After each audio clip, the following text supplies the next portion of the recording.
나와요. 아이소모피즘이라는 용어가 나오죠. 아이소라고 하는 게 등방의 뭐 이런 뜻이에요. 사실은 그 성질을 그대로 유지하는 이런 뜻입니다. 사전 찾아보면 아이소라는 게 접두어가 어떤 뜻인지 알 수 있으니까. 그래서 거기에 이런 거죠.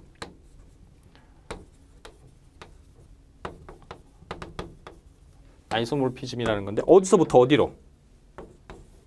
of V에서 on to W라는 건데 이게 뭔 얘기냐 하면은 정의가 이런 뜻이 별거 아니에요. 여기에다가 내가 조금 생략할게요. 어떤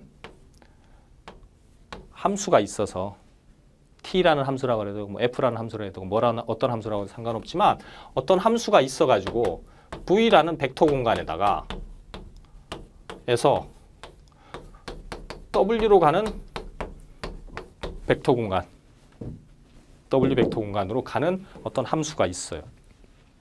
자, 여러분들 여기서 주의하셔야 되는데 대부분의 선형대수 책에서는 이걸 엄밀하게 구별하지 않고 사용을 하는데 사실은 여러분들 사용할 때도 여러분들이 뭐 억지로 그렇게 저도 구별하고 사용하지는 않습니다만은 의미가 어떤 의미라는 것을 정확하게 캐치하고 알고 그냥 구별하지 않고 쓰는 거하고 모르고 그냥 막 쓰는 거하고는 전혀 다른 차원의 문제입니다.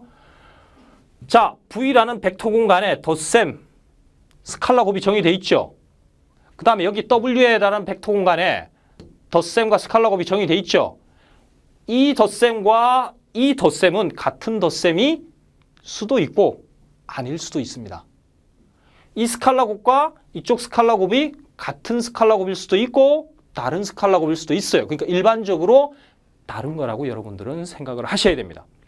그래서 어떤 저자들은 이거를 이렇게까지는 쓰고 싶지 않은데 이렇게 써요. 이렇게.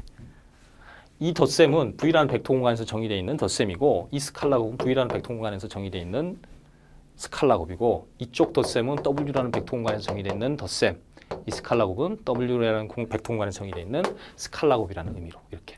근데 이렇게까지 쓰면은 너무 귀찮아지잖아요. 맞죠? 그러니까 이렇게까지 쓰지는 맙시다. 이렇게까지 쓰지는 말고 자, 일반적으로 다를 수 있다라는 걸 염두에 두고 이해합시다. 그럼 어떻게 파악해? 문맥에서 파악하시면 됩니다. 그 정도는 용인되어지는 거예요. 다. 자, 무슨 얘기냐 하면은 이게 선형사상이라는 얘기를 해야 되는데 이건 사실은 그 2장에서 선형사상에서 얘기해야 되는 건데 얘가 이 함수죠? 함수. 맞죠? 집합의 뭐로 바뀐 벡터 공간으로 바뀐 함수예요. 그러니까 얘가 뭐가 돼야 되냐면은 미안합니다. 리니어 트랜스포메이션이 돼야 돼요. 그리고 리니어 트랜스포메이션이 돼야 되고 얘가 원투원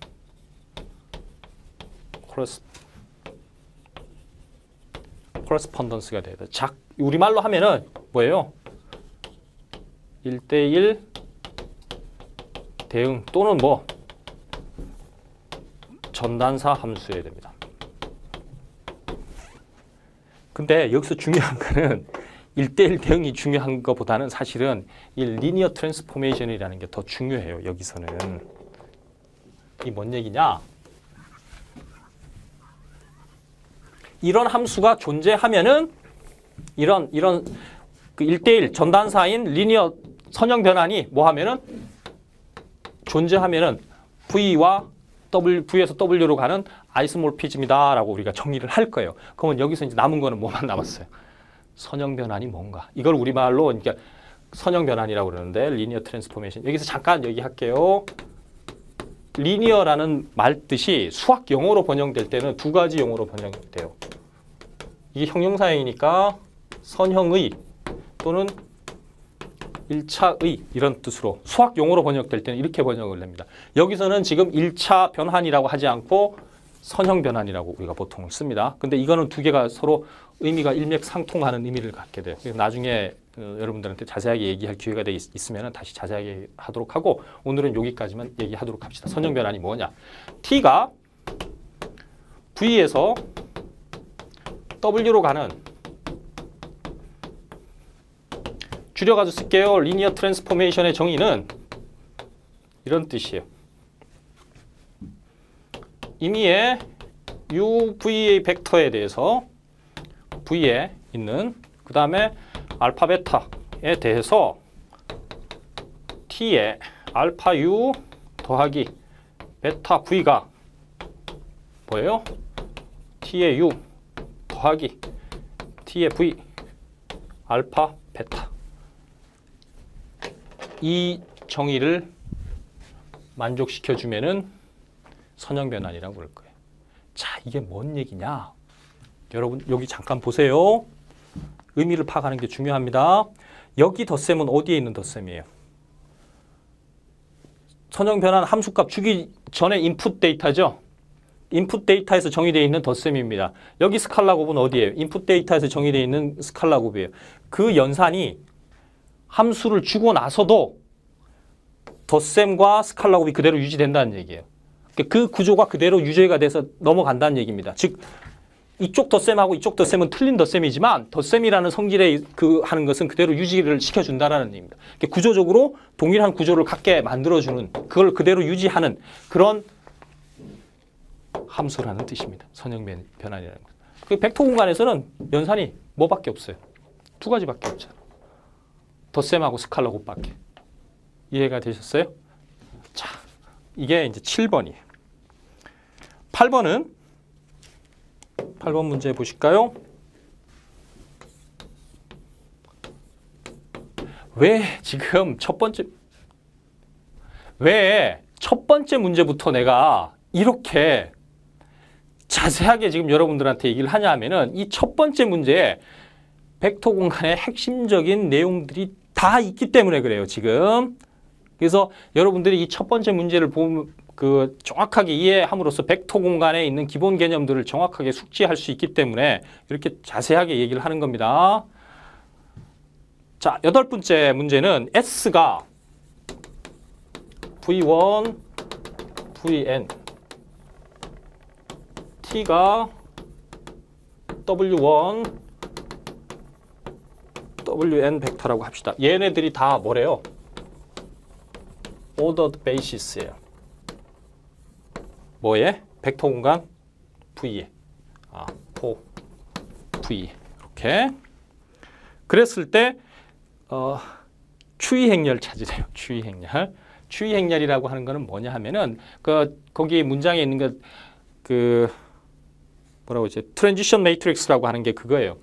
S라는 그걸 우리가 보통 P로 나타내는데 P에 S라는 베이시스에서 어디로? T 베이시스로 이렇게 가져가겠다는 얘기인데 이거를 우리가 트랜지션 매트릭스라는 건데 별거 아니에요. 별거 아니에요. 이미 V 벡터가 여기 있어요. 맞죠?